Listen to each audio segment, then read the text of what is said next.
Hey guys, I'm Usually Dave from the Digital Soup Podcast, a proud member of the Gonna Geek Network, just like the show you're listening to right now. The opinions expressed are those of each individual host. Check out all the other podcasts at gonnageek.com and get ready because geekiness begins in 3, 2, 1. Hello and welcome to episode 113 of Better Podcasting. Today, we're getting new jobs. For real, we really are getting new jobs. In this week's Better Podcasting Download, we're gonna catch up with some industry news, including an alleged revelation about a massive stats issue. Finally, in this week's Better Pod Back, we look back at almost an entire month of what you had to say. Lauren, pop the champagne, drop the confetti. 2018 is here. Welcome to Better Podcasting, a show where we talk about podcast tips, tools, and best practices to help you succeed with your podcast. What makes us different? Well, just like you, we podcast purely out of the love and fun of it. Podcasting is our hobby, and we recognize that it's yours too. We always encourage your questions and feedback, and you can find all of our contact information at betterpodcasting.com. Here's your host for the show, Stephen John Drew and Stargate Pioneer.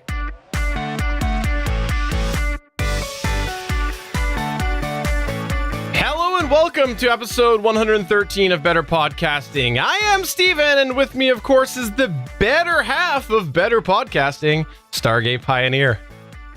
Happy New Year, everyone. It is 2018, and we are ready and revving to go. And as a matter of fact, we're going to hit the ground running because we have a contest that is ongoing for an Audio-Technica AT2005 microphone, and I'm actually holding it in my hand right now. If you're over on YouTube, you can see what we're giving away, and this is a great microphone. This is the microphone that I would recommend to any new podcaster or any existing podcaster. Why? Because it has a USB cord and XLR. Is this the only microphone we recommend?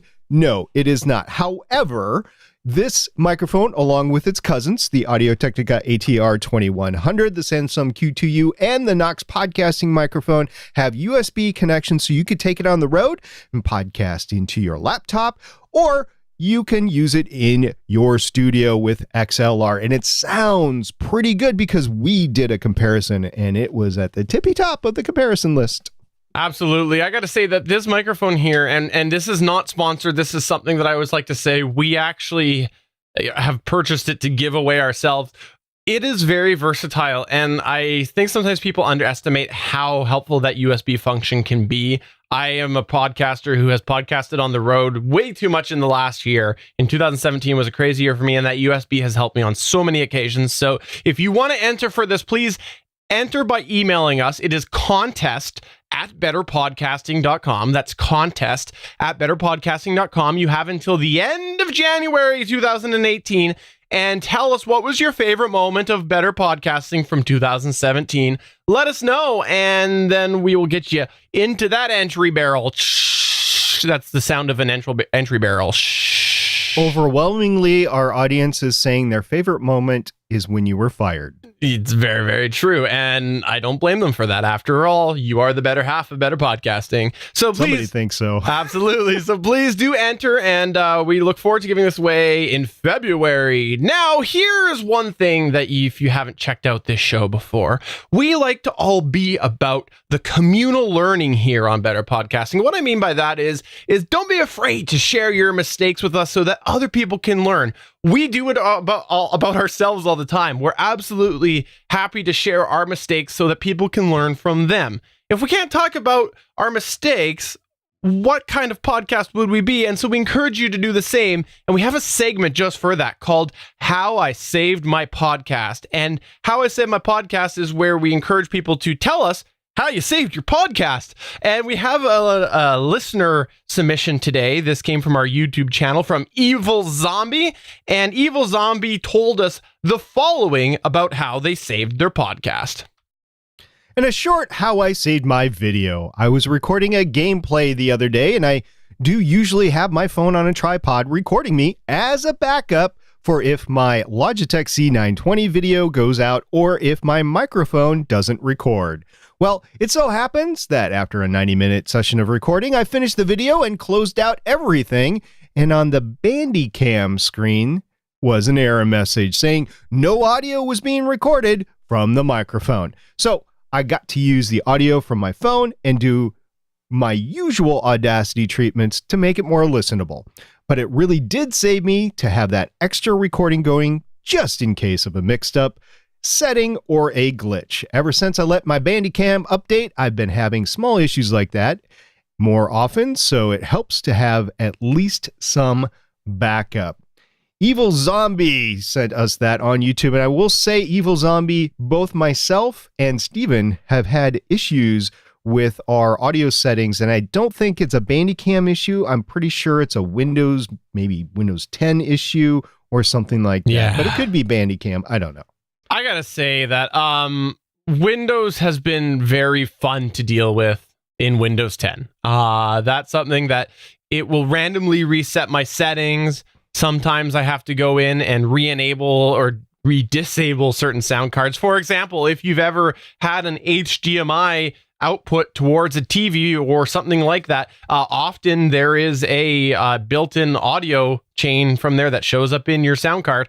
I disable that because for some reason Windows just likes to try to use that, which is useless to me. So every now and then it pops on back in and re-enable. So the audio problems is something that I think we just have to live with because it just seems the way that Microsoft has gone with Windows 10, but now I'm just rambling. So thank you very much for sharing that, Evil Zombie. This is How I Saved My Podcast, or in your case, How I Saved My Video. And we want to hear those stories from you because we want to share them with everybody just to make sure that you have it in your mind when it happens, A, what you can do to fix it, and B, what you can do to prevent this from happening in the future. So if you do want to go ahead and send us one of those, please do that. You can do that by emailing podcast@betterpodcasting.com. Please do let us know what you or how you have saved your podcast. Now let's just go ahead and get new jobs.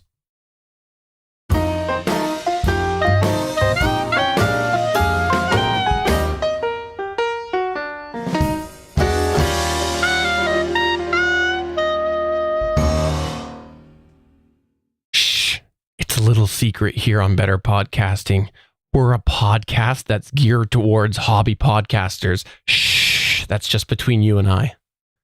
I never knew that. That is so cool. Is there another podcast out there for hobby podcasters? No, there's nothing, no other podcast at all. Zero podcasts. We're the only podcast. That's dedicated to the hobby podcaster. No, there's just no podcast at all. We're the only one podcast. No.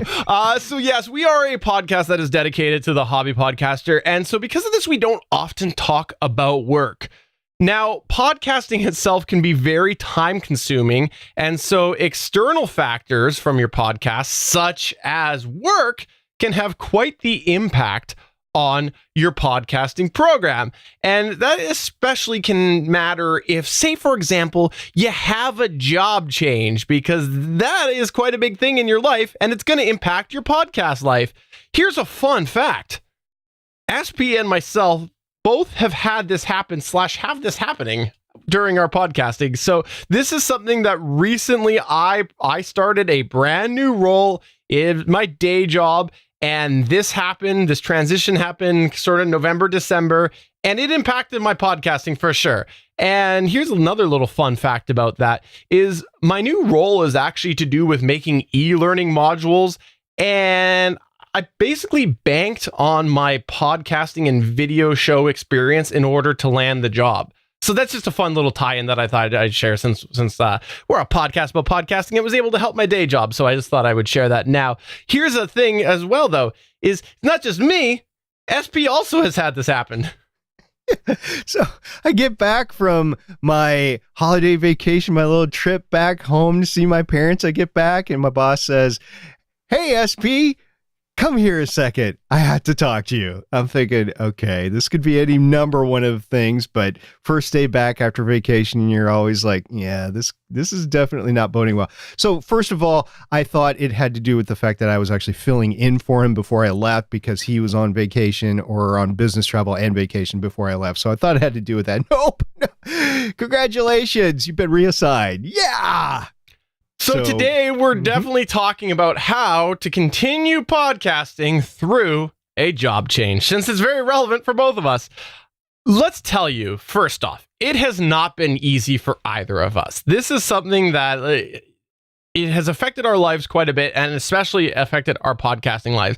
And so today we're going to run through some ways that you can help keep your show on the rails while transitioning through your job change. We'll start by talking about some potential problems, then we'll talk about some solutions, and then some other considerations as well. Let's start off with number one problem is going to be your time and your routine. This is probably going to be one of the biggest things that you're going to encounter as you transition through a job change. You've probably established your current hobby podcast routine or just your podcast routine based around your current job setup. And now you're about to shake that up. For example, maybe your work schedule is going to change. Not so fun fact, most new positions require more of your time and attention, which is going to mean less time for podcasting. Or other personal projects that you got going on, whatever. And you're used to doing a certain set of activities at work.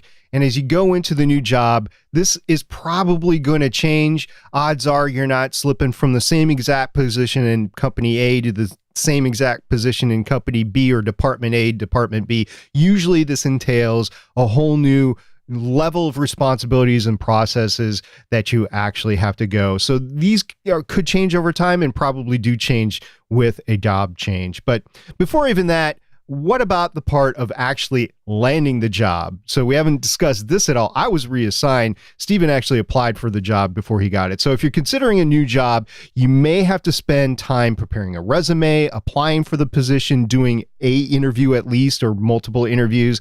And perhaps this is more and more common, providing a sample of your work. This all takes time to put this all together. And this is in addition to your regular schedule because you obviously have a job, or we're assuming that you have a job currently, and you're podcasting. So this is an extra thing to put on your plate, and it could get kind of crowded as you're doing the job search.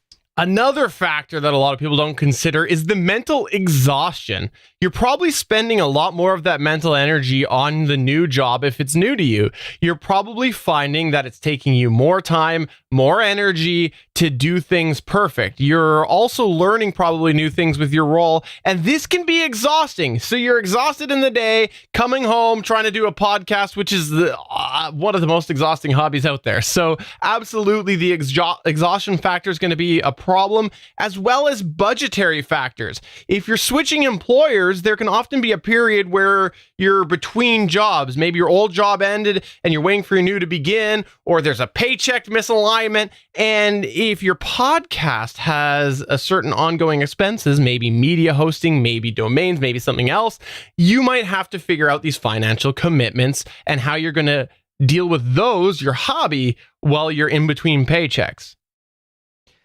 Another thing that you're going to have to look at is, does your job conflict with your podcasting? Now, I know I've heard different bits and pieces about this in the past, but maybe there's something in your old job that you couldn't talk about that you might be able to talk about in your new job, and vice versa. Maybe there's something in your new job that you used to be able to talk about that you can't anymore. I actually have an example on the network in the Legends podcast. One of the original hosts for that changed jobs and got to the point where he had to leave his podcasting behind because it was in direct confliction of what he was doing for work. He didn't want to do it, but he went ahead and did it anyway. Another thing that could be impacted is your commute. Now, if you work from home, it's no big deal. But if you actually travel somewhere to work, odds are you've selected where you live based on your workplace of employment. And a lot of people like to live close to where they work. Or it could be vice versa, where you've chosen to live closer to family or a cheaper place to live. and you have a long commute to start out with, and you could flip-flop that. It could become shorter or longer. It is a change in routine, and it will mess your schedule up. And then also with your new job might entail more or less travel, and this could impact your podcast both ways. Say, for instance, Stephen, that you have a heck of a lot of travel going on in your old job, but not as much in your new job. That's actually beneficial if you're podcasting from home, right? Absolutely. However, on the flip side, it might not be so much if there's other factors going on. Let me tell you a personal example of that there. Last year, I traveled a lot.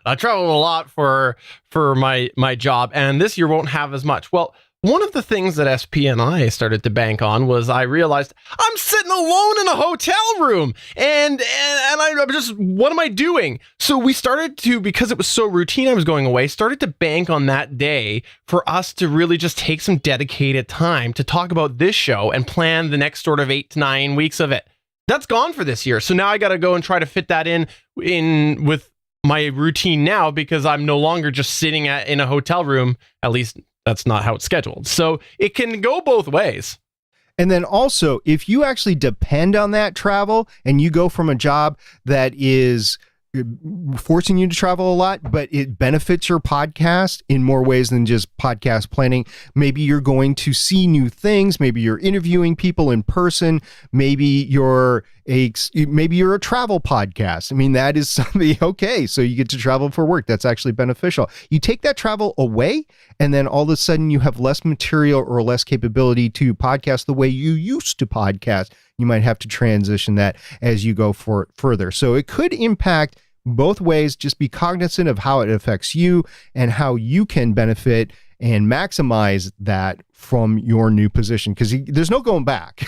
You got the new job. You got to stick with the new job. So let's talk about some solutions. Well, number one, give yourself extra time. For example, let's say that you're running a very tight schedule now. You're starting podcasting right when you get off of work. You might want to prepare to shift that outwards because you don't know what's going to come up. For example, maybe overtime is now coming up a lot more in your work, even if it's unpaid, because you're trying to make that good first impression. At least now you've got a little bit of a buffer. This also gives you a chance to decompress before getting behind that mic, helping with sort of solving that tunnel vision you might have, relieving some of that mental exhaustion. So giving yourself extra time is going to be a huge factor as far as making sure to help with that transition. Another thing that you want to do is bank on your co-hosts and your podcast buddies. We talked about podcast buddies a few episodes back. This is the time to do it. You've got a major change in your personal life, so bank on them now, right, SP? Yeah. So what happened before when Steven started going through his change, he actually included me in the process. He said, yeah, I'm applying for a job and this might impact me long term, but there's nothing in here yet. There was actually an impact on the podcast during his submission process because he had to do one of those projects. But because once he started the new role, his role changed, there was a lot that we had to pick up on Gonna Geek for Steven, at least for the couple of weeks before the holidays as he was transitioning into that new role. Because, Steven, when you transitioned into your new role, it was within the same company, and for a little time period, they were asking you to do aspects of both roles. So that was more responsibility for you at work. It was temporary, it was short, but it was more responsibility. So there was less time for you to actually do podcast stuff. Absolutely. And I got to say that banking on SP, banking on Chris was just solid through the whole process, because when that project that SP mentioned happened, I actually had a couple days scheduled off and I had a bunch of better podcasting and Gonna Geek related stuff.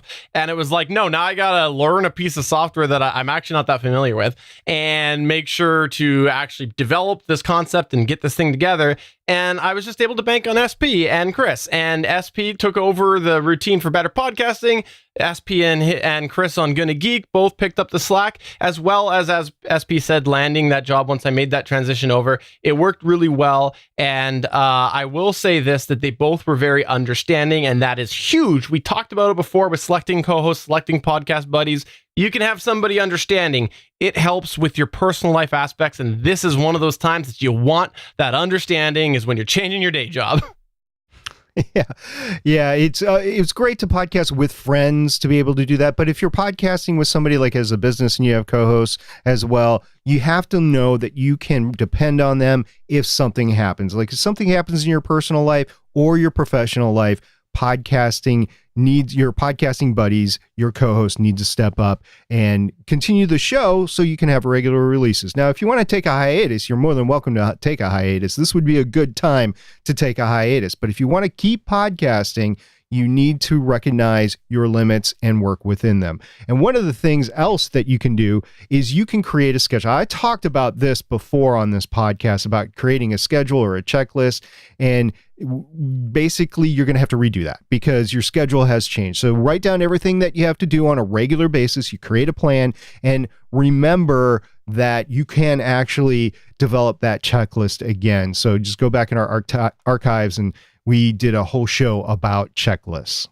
You know, writing things down during major changes in your life is huge because it helps you prevent forgetting something important.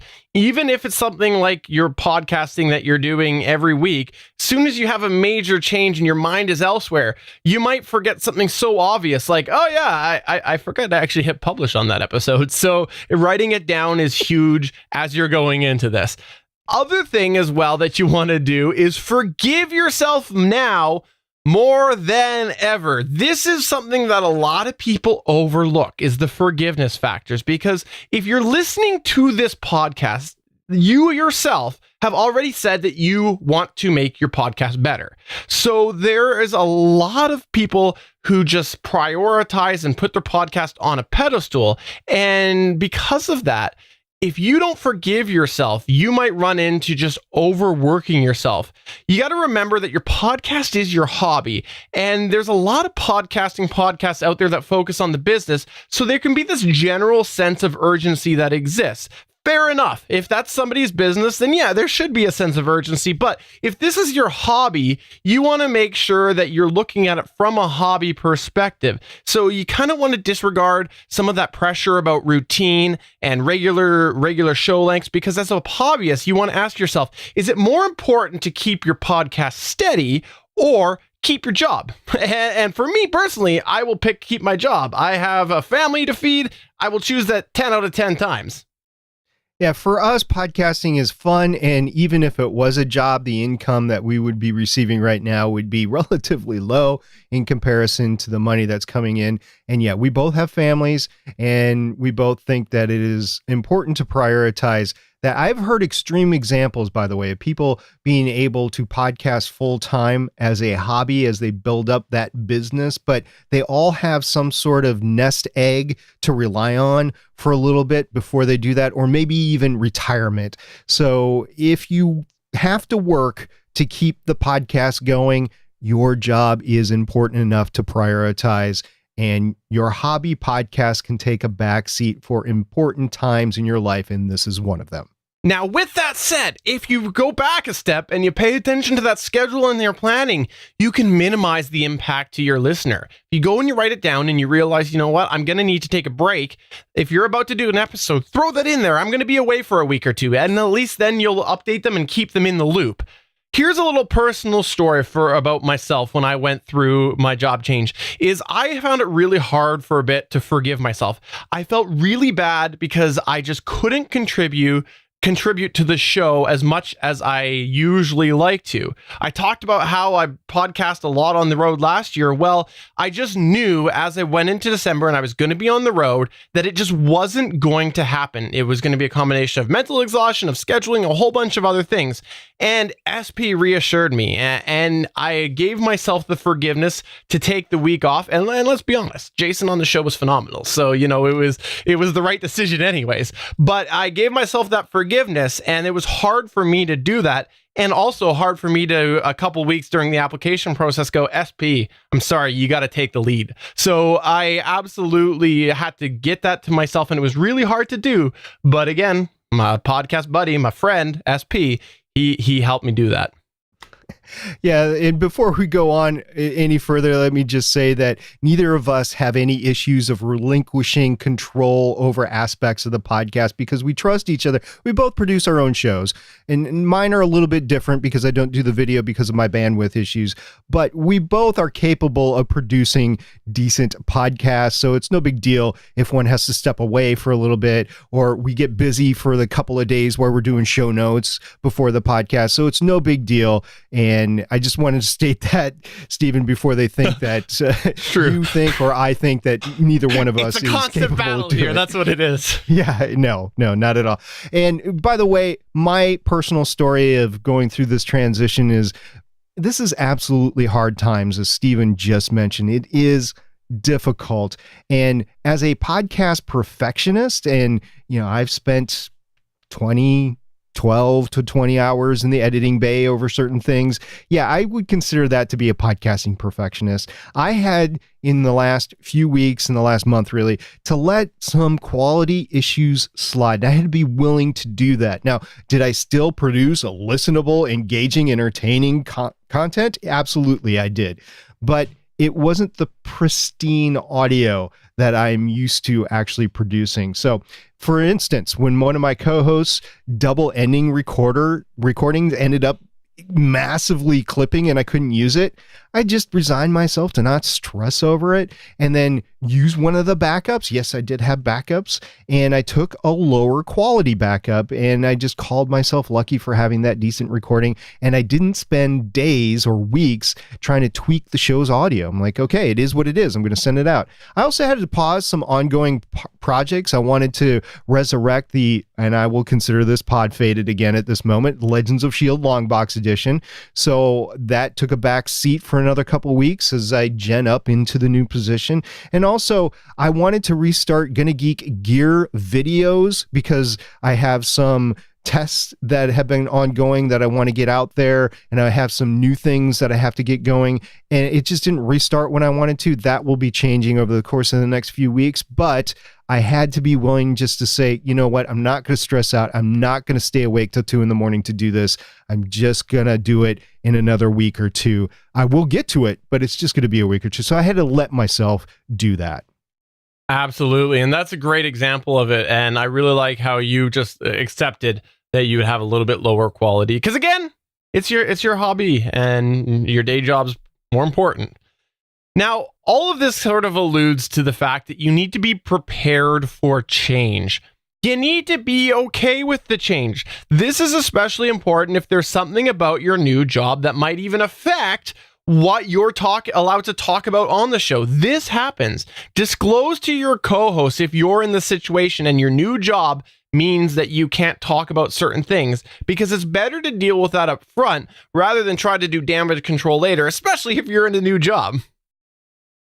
And especially if you're live as well. And if you're solo, consider what changes you have made to make your format to avoid this. I mean, can you naturally get there without it being noticeable? Like just stop talking about it and just move on, or have it just change the cadence of the podcast maybe, or something like that, just to make like it an overall change and not so obvious that you're changing the content of the podcast because you have changed jobs.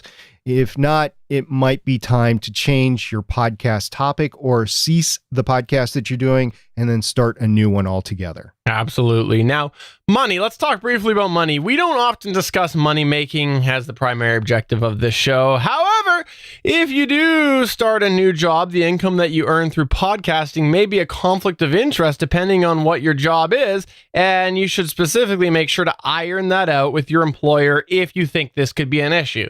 Obviously, there's going to be a pretty unique situation if that's the case, but you got to be aware of that because that's something to consider. Remember, you've been working status quo for how long with your old job? There could be some big change and then it might have a repercussion to do with if you're making money. Yeah, and this, if you get one of the offers, sequences, processes, this should be negotiated during that time. But if it's like a more of a manual labor sort of job, like a factory floor worker, that might not necessarily come out during the process of getting the job. So it might be something to discuss with your employer afterwards. And it's just something that you're going to have to do in one case or the next. And then don't forget about your family and friends. We always point out that our opinions are that family takes the priority over your podcast. And both Stephen and I believe that. But this is important to remind yourself at this point in time as you're going through the job change that this is true. So make time for your family before your podcast. Also, don't forget about your health. Keep up a balanced exercise and diet regime. Get enough sleep, because if not, you're going to start failing at one, then the other, or both simultaneously, and it's just not going to go well. And then also, I just want to point out that a job change isn't all that happened to me over the past couple of months. I had some extensive personal stuff going on at the same time, and it just kept on happening. And it affected me greatly. But podcasting actually helped me through it, because it was a high stress time, and this was a non-destructive outlet for me. And also I was surrounded by friends. So it wasn't like me going out to the bar. I do podcasting instead of doing stuff like that. So this helped me through very stressful times over the last couple of months, and podcasting can do that for you too, as you're going through your job change. Absolutely. Great point. So if you have anything that you want to say about going through a job change, or just ask us, there's certain areas about our life we probably will just omit to a degree, but there's other things that we'll be happy to talk about. Please feel free to get in touch with us. It's podcast@betterpodcasting.com. As we said, both of us, this is a very current topic for us. And so we're hope that we can help you if you're about to go through a job change. And I will just say, ultimately, do not underestimate how demanding your podcast is when you have a big shakeup in your life. It definitely is a demanding thing. So please, that's podcast@betterpodcasting.com, or go ahead and tweet us at BetterPod on Twitter. You can Facebook us over on the Facebook sphere. It's facebook.com/betterpodcasting. So please get in touch with us. Let's go ahead and catch up on some podcasting news in the download. Welcome to this week's Better Podcasting Download. Yes, we talked about it at the top of the show. We're going to talk about some crazy things that happened since we were last around. As we mentioned on the show, we do generally record one of our episodes before the Christmas break, a little bit early. So it's been a while since we've talked about current news. And so we want to run down a few things that we thought were pretty relevant if you're listening to this show. We'll go ahead and start off with SP's favorite one, which is, of course, the IAB podcast measurement guidelines, and how they basically made them all about him. It's all podcasting news is all about me. No, not really. So late last year in 2017, the IAB published the podcast measurement guidelines version 2.0. So they continue to revise and improve these so that it contains everything that's in the industry, and it's standardized mostly for advertisers. That's really the only reason to do this, is to see how much advertisement dollars you can get per X downloads. So these new guidelines provided a recommended process for generating your audience and downloading metrics, with specific information on filtering for uniqueness, eliminating preload requests. That's a big one, by the way, eliminating preload requests, eliminating potential bots, like Autobots, bots, not the Transformer Autobots, like the bots, like automatic bots, and bogus requests, applying thresholds for what gets counted, and just general more best practices. And Stephen, there was a little bit of a hubbub about this when it came out. Yeah, I will say that this is version 2 of the podcast measurement guidelines, which is pretty surprising to me, because version 1 wasn't that long ago in the grand scheme of things. But I am personally really glad that they're moving on with this. We talked about this many episodes ago, that there was a bit of a drop with some of the libs and stats as they incorporated the IAB metrics. This is something that is needed even for those not making money so that you can compare apples to apples. I've talked about it before. I don't watch my stats like a hawk. I don't do that. But when I go in, I would like to know that the data that I see is relevant and accurate. I also would like to be able to know that if I left metrics, I was going to say host, but I don't use media host, but podcast stats service A and go to podcast service B, that it would be a one-to-one transition more or less. I don't want to switch over and then all of a sudden have to figure out which was the more accurate one. So the idea of a standard is needed in the industry, in my opinion, and it's nice to see, even though version 1 was not long ago, that version 2 is being pushed forward because we want to get that solidified. And I'm not making money on my podcast, but for me, from a stats perspective, very happy to see this. And yeah, there was some hubbub, but you know what? As long as everybody is following this, who cares? Everybody's following it. If everybody gets there.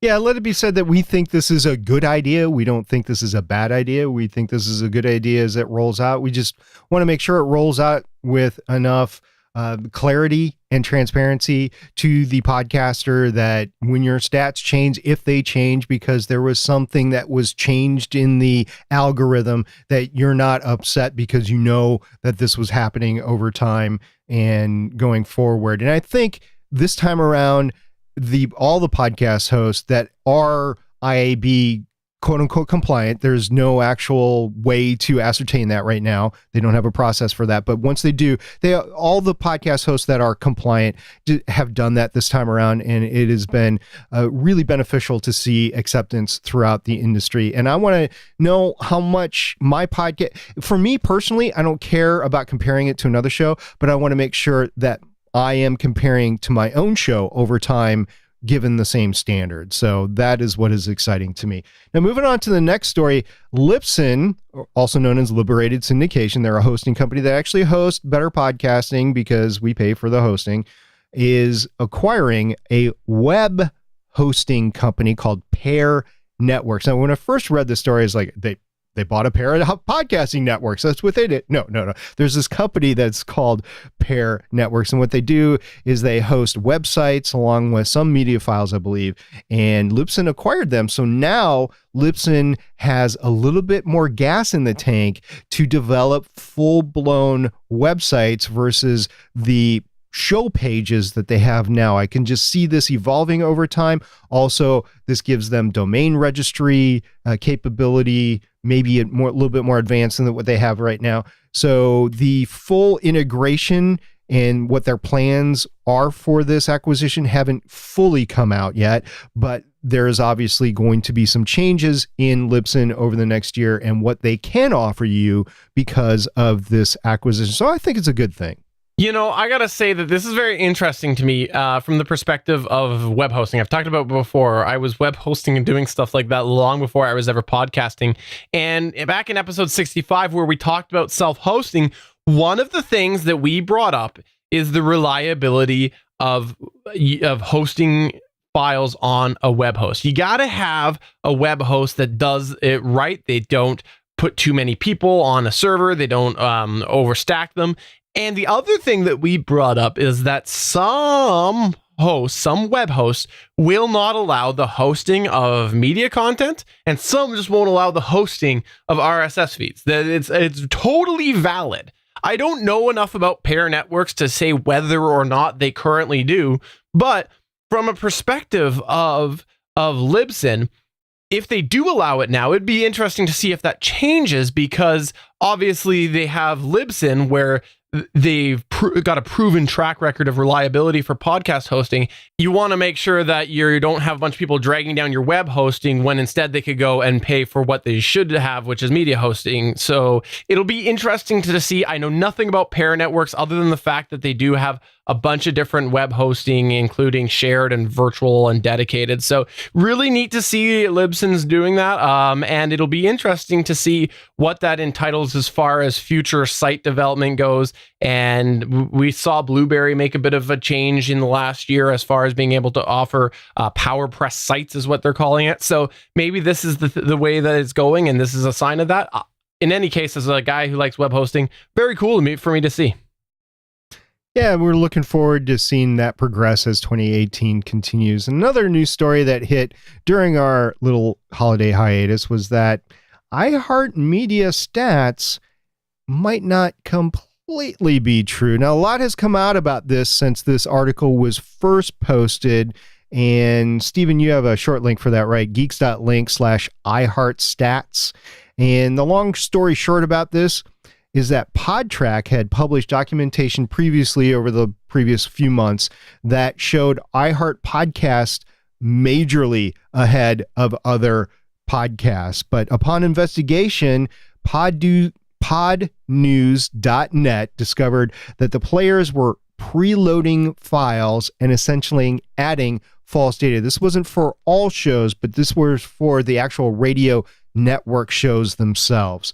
But it still meant false data. So PodTrack responded by making changes, as well as making changes to the way their site and documented. The documentation was reflected at iHeart. And then, Stephen, you did a little bit of investigating better podcasting reporting for this. No, let's not put me anywhere near the title of reporting, because then don't I have to be like fair or something like that? I have to be objective. I don't know, something like that. Objective, there's a better note. Yeah. No, it was interesting to me because I've talked about it. I really like the concept of stats of IAB compliance. I think that this is phenomenal. However, the thought to me of somebody being able to essentially play with that by having a player that's preloading was interesting to me, because what is going to stop people from sort of gaming that to a degree? Now, I tweet and I thought, well, maybe this is a new news, and maybe this is something that other hosts might want to know about, or maybe other hosts might have a way to solve that already. So I tweeted Blueberry, Libsyn, Podbean, and Pinecast asking the following question, which was, question for you. I was wondering if you had any safeguards in place to prevent iHeart or something like this from skewing your stats. I know this is probably news that many companies check their stats, so no rush on comment if you all are still investigating. There you go. I used y'all in a tweet. And we got some responses, and I will read them in the order that we received them. Number one. What? Is you all a Canadian expression? It was y'all. It was y'all. Y''ALL. Is that Canadian? I thought it was Southern, but anyways, It was Texas. I don't know. So anyways, Pinecast was the first to respond, and Pinecast said the following. Nothing from iHeart is hosted on Pinecast, but we do routinely investigate suspicious blips in analytics. If you use the Pinecast provided players, they already follow IAB guidelines. We don't police how third-party embeddable players are used, though. So again, I guess that's saying that they are keeping an eye on things, but essentially the big gap there is third-party players, is what that seems to indicate. Yep. How about Blueberry? What did they have to say, SB? Blueberry tweeted you back and said, nope, IAB compliant. Anyone using our players are covered. We do not preload, never have. And when we find players or podcasters that do, we warn them. Several third-party podcast web players were guilty of this in the past, and we worked with them to rectify the issue. And we also had Rob from Libsyn respond, and he said, if our users use the Libsyn player, it does not preload and is in line with the IAB guidelines, as are all our stats. For anyone we work with for ads, we check stats to make sure they are not using a third-party player that does preload. And finally, we had Podbean respond to the following. Yeah, no, Podbean did not respond. Now, nothing against Podbean here. They just didn't respond. It was over the holidays. I'm going to give them a little pass on this. Yeah, me too. So Podbean, if you are listening to this, please let us know what you think about the iHeartRadio statistics.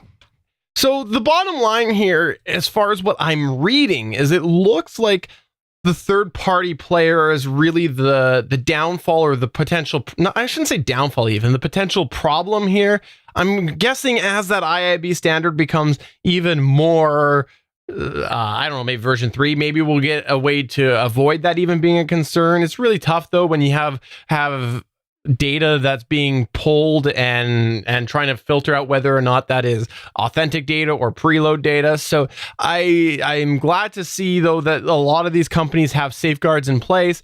And also, I thought that it was really good, the one that Rob said there, as far as when they are working with people with ads, that they're checking to make sure that they're not using a third-party player. That's a great safeguard for the advertisers. So that's really cool to see that they do that.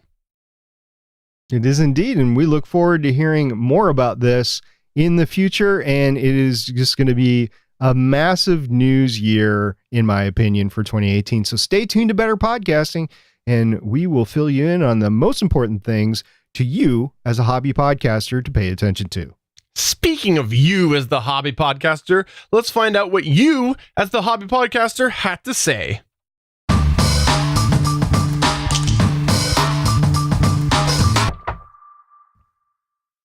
The first one comes from the wonderful Bandrew Scott, which you can find on Twitter at Bandrew Says.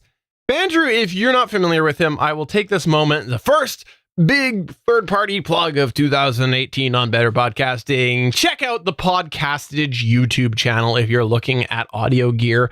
Yes, we have the youtube.com/GonnaGeekGear YouTube channel, but Bandrew has a lot more reviews than us, and he has a lot of great mic reviews. So you should check that out. That's youtube.com/podcastage, and he's probably got something there if you're looking for a mic review. Definitely. And with his first tweet of our hiatus, he said, after listening to episode 111, I realized there's no alternative to step-ahim and SP when it comes to filling one's better pod hole. Such a great episode. Happy to have you guys back at it again. Well, I am very, very glad to be the other part of Better Podcasting with SP, and I'm glad that you enjoy SP and step-ahim every week. He also tweeted us and said, tear down every other podcast about podcasting. Podcast Wars coming to theaters in 2020. So yeah, we need to get a trailer read for that. That'd be great. In a world where podcasts battle each other. We also had Win Kelly Charles, which you can find at Win Kelly Charles on Twitter, say, I don't necessarily look at my stats anymore. Hashtag 2018 goals. You know, I was thinking about this, and when Libsyn changed the back end stats, which they did in the late 2017, I was finding myself not paying attention to stats as much as I used to, even before the switch. And after the switch, it's just so foreign to me. Yes, I go in there all the time to look at them, to become more familiar with them, but I don't obsess about them because I don't even know what they mean. I don't know what kind of data that I can go down into. I just don't know everything about the new Libsyn stats. So just inherently, because I was too busy and because they changed the stats, I've been cured of my stats addiction. What? I know. It's amazing. The clouds have opened. Yeah, I used to go in there every 5 minutes. No, it wasn't that bad, but at least once a day or something like that. And now, no, it's like once a week when I upload an episode, I'll take a look and go, yeah, I think that looks good. That must be an awesome savings on toner. I know you used to print them out hourly. Well, that and what I did is I got backdrops and I had them printed. So Vistaprint was getting a lot of my business. Fair enough. They're on the back of your backdrop. Okay, gotcha. Yeah. Which, by the way, if you're listening to this show, we do have a full video companion. You can find that at betterpodcasting.com. We do a full video show. We also had Diami Poloki, that he is the official woodworking fan of Better Podcasting. He said, thanks for the kind words in Better Podcasting 112. I'm glad the stand is working out. Now, this is in response to the last two episodes of 2017 was us running through our 2017 gear changes. And one of the ones that SB talked about was how he put his computer on a little riser that fan of the show, Diami Poloki, did build for him. So absolutely, podcast connections. They're there. They're there indeed. And Diami, I have to ask you, how was that how was that woodworkers convention in Tijuana last year? I didn't hear anything about it. I mean, what was up to that? It's an inside Better Podcasting joke, folks, for those that have been listening to the show for a very long time. Over on YouTube, we had some comments over there, including Sterling011. He commented, or she commented on Better Podcasting number 112, our Gear 2017 SP edition. And the statement was, if you're going to try that pop filter on the Procaster, be prepared to do something like I did with this picture, and he showed a picture. It's just a little too big. This wire is just a piece of ground wire from some Romex. It held really well. Okay, I guess the gig is up a little bit here. So for those of you that have listened to Better Podcasting number 112, I said I was going to take the Rode Procaster out for a little spin and a test. And this is going to be an extended test for the first couple of months of 2018, much like I did with the Shure SM7B and the RE320 a couple of years ago as I was deciding which microphone to use between the two. I have since heard a lot of people say, SP, you need to try that Rode. So here I am trying the Rode Procaster. And at the end, I'll have a little shootout between the Rode Procaster and the RE320 on this podcast. Now, to get into the pop filter, remember that pop filter that I had on the RE320 that is from BSW, and it's called the RE320 Pop, and it is $60. And there's one for each of the RE models, the 20 and the 27, different colors, both of them. And the one for the RE320 is black, like the body of the microphone. That pop filter supposedly, allegedly, fits in a little bit different place on the Rode Procaster. And I tried my pop filter on the Procaster only to find out what Sterling011 was saying is true. There's just a little bit of a gap. The body is just a little bit more round, a little bit more circumference, a little bit more diameter on the microphone than the RE320. So I have determined in order to fix it, all I need is a little longer screw. But because I'm going to head-to-head test these microphones, I'm actually going to get another one. So I'm ordering another one. When it comes in, I will put it on. In the meantime, I'm using the windscreen of it on the Rode Procaster, and that's what's going on right now. So that's a lot of background of what's going on with the Rode Procaster, but a lot of people are really curious of what I'm going to think. And honestly, I think that the Rode Procaster has a lot more plosiveness to it, and which is why I really want to try it with the windscreen and see if that mitigates it anymore. And you know what? If you're comparing the 320 to the Procaster, the reality is that you can't do an A to A comparison when one of them is using the pop filter and the other is using a windscreen. They do impact sound differently. If you've ever done that, if you've ever talked into a microphone and then you put that mic foam over it, you'll hear that it does affect the sound. And that's the same thing with a pop filter. My personal comparisons have always found that the lower end is emphasized a bit with the foam, foam piece that goes over, as opposed to the pop filter, which is a little bit more clear. So I look forward to you getting that figured out, because then we can compare apples to apples. I know that you're Electro Voice guy. You love the RE320. I highly doubt that you'll ever think that the Procaster is better. That's my personal Stephen Jondrew prediction here on Better Podcasting. I just, not to get too deep into it, but I do believe it depends on your voice greatly between the two. And the reason why I like the RE320 is it clarifies my voice more because I have more low end to it. So I guess that's why I like that one better. And that's why you like the BP40 better, because it accentuates your bottom end a little bit more because your voice is a little higher than mine. So there you go.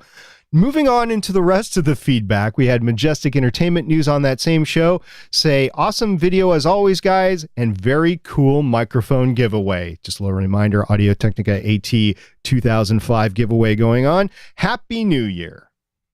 And also, we had Evil Zombie say the following: great video and good detailed coverage on everything.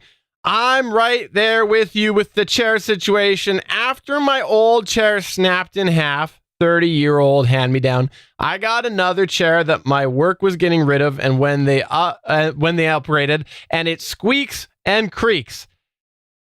Cable management is something I really need to get around to as well. It's mostly hidden behind the desk and screen, but it would probably help with any electricity buzz if I separated out the cables and was more careful. I totally agree.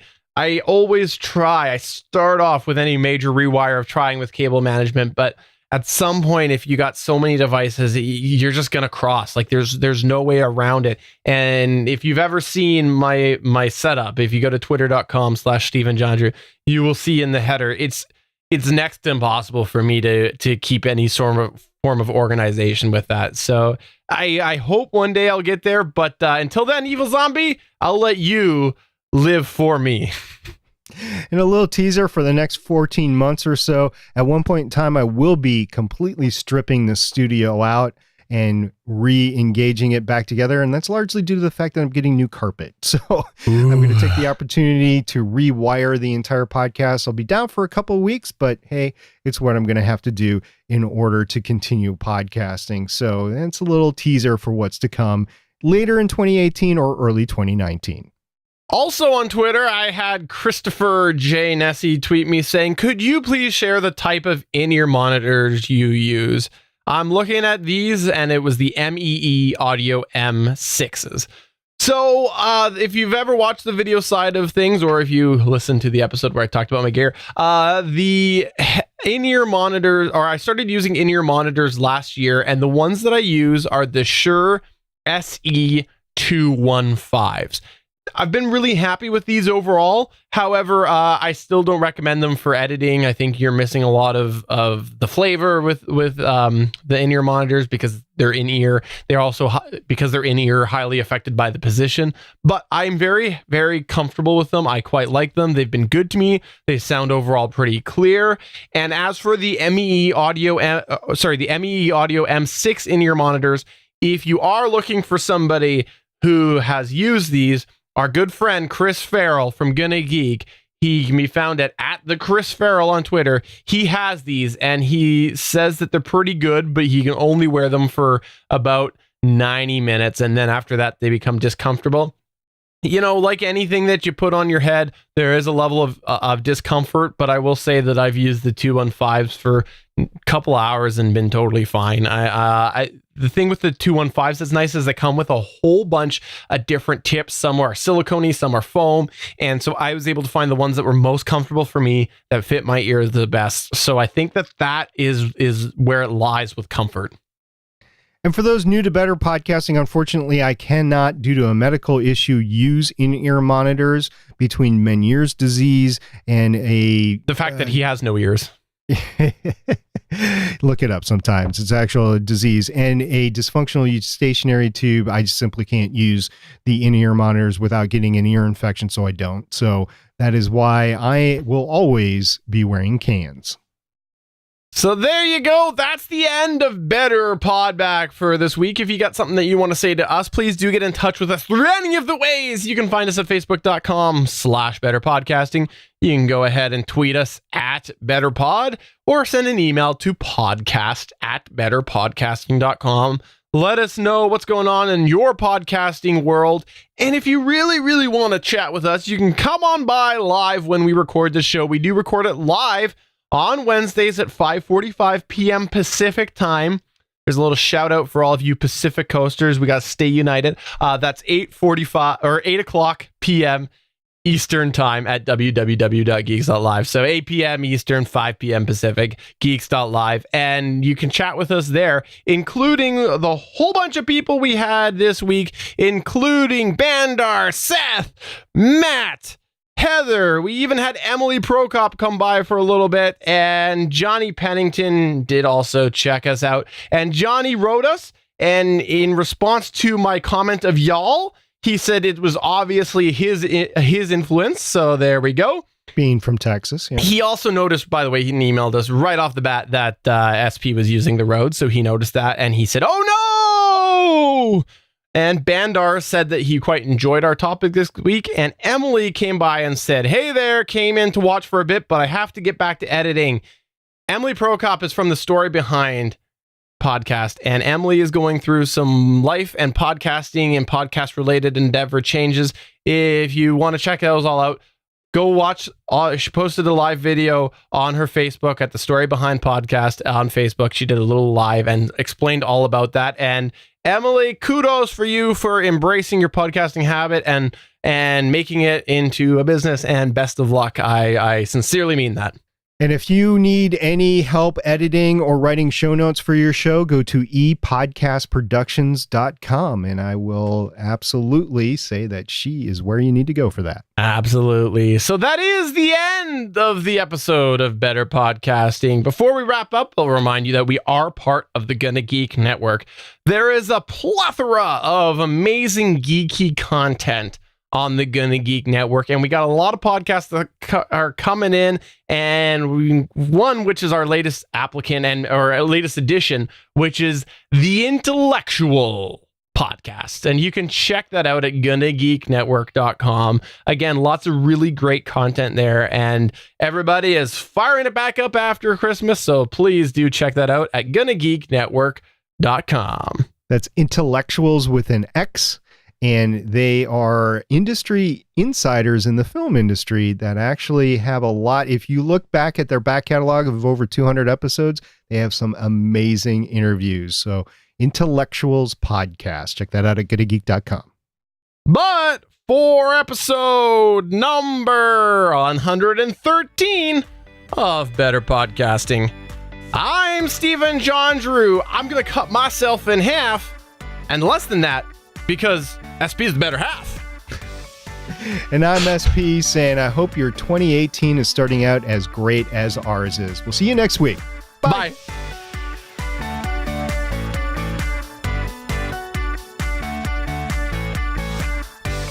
Thank you for listening to another episode of Better Podcasting. We want to hear from you. You can find all of our contact information at betterpodcasting.com. If you like the show, please consider giving us a 5-star review in iTunes. We encourage you to check out all of the other geeky podcasts available at gonnageeknetwork.com. This has been a Gonna Geek production. Thanks for listening, and we will see you again next week.